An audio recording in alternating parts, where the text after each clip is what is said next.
आइए आज फिर हमारे YouTube चैनल में आपका स्वागत है। आज हम आपसे मिलते हैं एक नए टॉपिक के साथ। आज का टॉपिक बड़ा ही रोचक है, आपको पढ़ने में बहुत मज़ा आएगा, आनंद आएगा। ये है पारदर्शिता के आधार पर वस्तुओं के प्रकार। यानी पारदर्शिता के आधार पर वस्तुओं को विभाजित किया गया है कि वस्तुएं कितने प्रकार की होती हैं। तो हम यहाँ पढ़ाएंगे आज आपको पारदर्शिता के आधार पर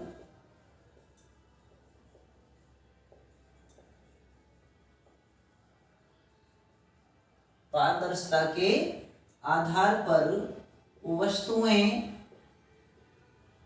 3 प्रकार की होती हैं।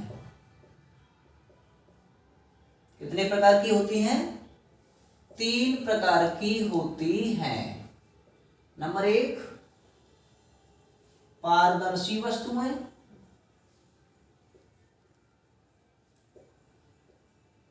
नंबर 2 पारभासी वस्तुएं,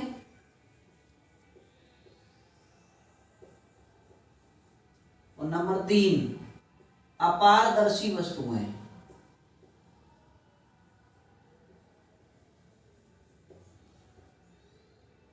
देखिए तीनों नाम बड़े अच्छे लग रहे हैं देखने में, पारदर्शी, पारभासी, अपारदर्शी। तो इनमें आज हम समझ लेंगे कौन सी वस्तु किसके अंतर्गत आती है। तो पहले मैं आपको बताने जा रहा हूं पारदर्शी वस्तुएं। तो हम यह नंबर 1 हेडिंग डालेंगे। थोड़ा धीमे धीमे मैं इसलिए बोल रहा हूं और लिख भी धीमे धीमे रहा हूं जिससे आप साथ साथ नोट्स बना सकें, क्योंकि हम लेक्चर दे लें आप नोट्स में बना पाए तो आधा अधूरा ज्ञान रहता है। तो यहाँ पारदर्शी वस्तुएं किसे कहते हैं? ऐसी वस्तुएं जिनके प्रकाश आर पार हो जाता है, उनसे आर पार प्रकाश निकल जाता है, वे वस्तुएं क्या कहलाती हैं? पारदर्शी वस्तुएं कहलाती हैं। तो इसमें हम लोग लिखेंगे ऐसी वस्तुएं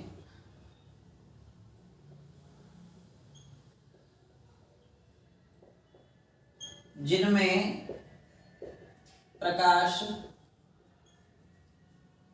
आर पार निर्गत हो जाता है। निर्गत का मतलब निकल जाता है, निर्गत हो जाता है, पारदर्शी वस्तुएं कहलाती हैं। पारदर्शी वस्तुएं कहलाती हैं। ठीक है, ऐसी वस्तुएं जिनमें प्रकाश आर पार निर्गत हो जाता है, यानी आर पार निकल जाता है, वो वस्तुएं क्या कहलाती हैं? पारदर्शी वस्तुएं कहलाती हैं। जैसे इसका एग्जाम्पल होगा स्वच्छ कांच,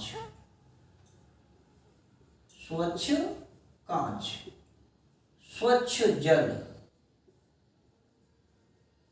स्वच्छ कांच, स्वच्छ जल, ये पारदर्शी माध्यम है। ग्लिसरीन आदि, इन पे जब प्रकाश पड़ता है तो इनकी प्रकाश आर पार निकल जाता है, इसलिए ये पारदर्शी वस्तुएं कहलाती हैं। दूसरे नंबर पे है पारभासी वस्तुएं।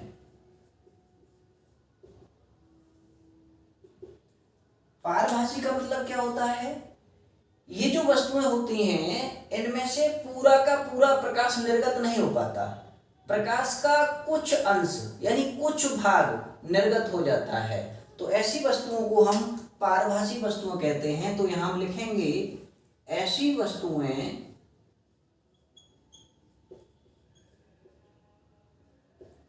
जिनमें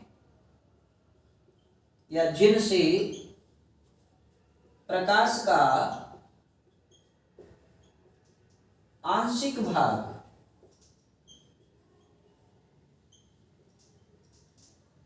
निर्गत होता है।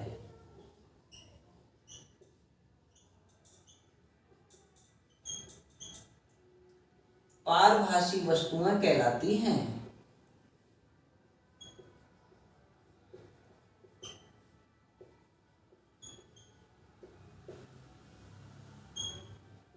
ठीक है, जैसे इसका एग्जाम्पल क्या हो सकता है पारभासी का, जैसे हम लिख सकते हैं इसमें घिसा हुआ कांच,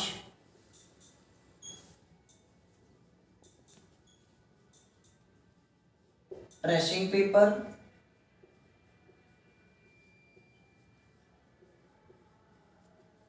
और भी एग्जाम्पल हैं आदि। ठीक है, घिसा हुआ अगर कांच होगा तो उसे पूरा का पूरा प्रकाश उसके पार नहीं निकल पाएगा, उसका कुछ अंश निकल पाता है। ऐसे ट्रेसिंग पेपर है, उसमें से जब प्रकाश निकाला जाता है तो पूरा का पूरा प्रकाश नहीं निकल पाता है, केवल प्रकाश का कुछ भाग उसमें से निर्गत होता है, आंशिक भाग निर्गत होता है। इसलिए ये वस्तुएं कहलाती हैं पारभासी वस्तुएं। अब बचा है लास्ट आपका नंबर 3 है अपारदर्शी वस्तुएं।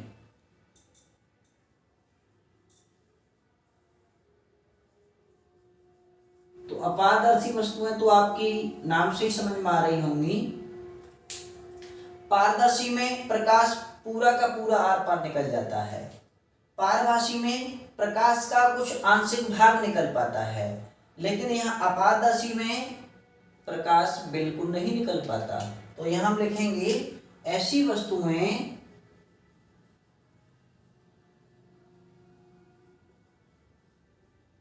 जिनसे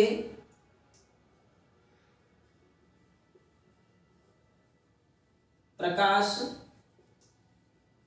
बिल्कुल निर्गत नहीं होता, बिल्कुल निर्गत नहीं होता।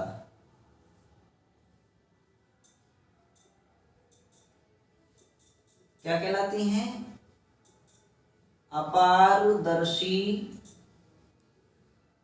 वस्तुएं कहलाती हैं। ठीक है, जैसे हम इसमें एग्जाम्पल लिख सकते हैं लकड़ी का टुकड़ा,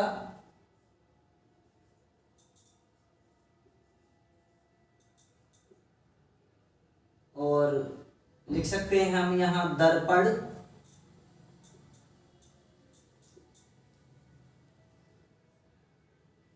पुस्तक आदि। ठीक है, लकड़ी का टुकड़ा है, उससे प्रकाश कभी आर पार नहीं निकलेगा।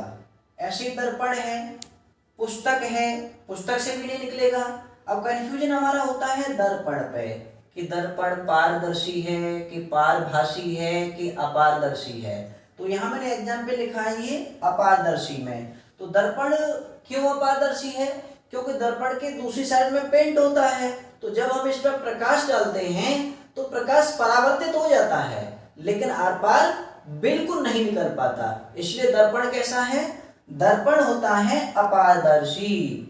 ये आपका कभी कंफ्यूजन नहीं होगा, क्योंकि दर्पण को कभी कभी बच्चे, मैंने कई बच्चों से देखा है, सुना है कि वो इसको पारदर्शी में बोल देते हैं। तो दर्पण पारदर्शी नहीं है, दर्पण क्या है? अपारदर्शी है। तो आज मैंने आपको पारदर्शिता के आधार पर वस्तुओं के प्रकार पढ़ाए हैं। पारदर्शी वस्तुएं, पारभासी वस्तुएं, अपारदर्शी वस्तुएं। आपका कंफ्यूजन एकदम दूर हो गया होगा। तब तक के लिए हम आपसे फिर बोलते हैं बाय, अगली वीडियो में फिर मिलेंगे।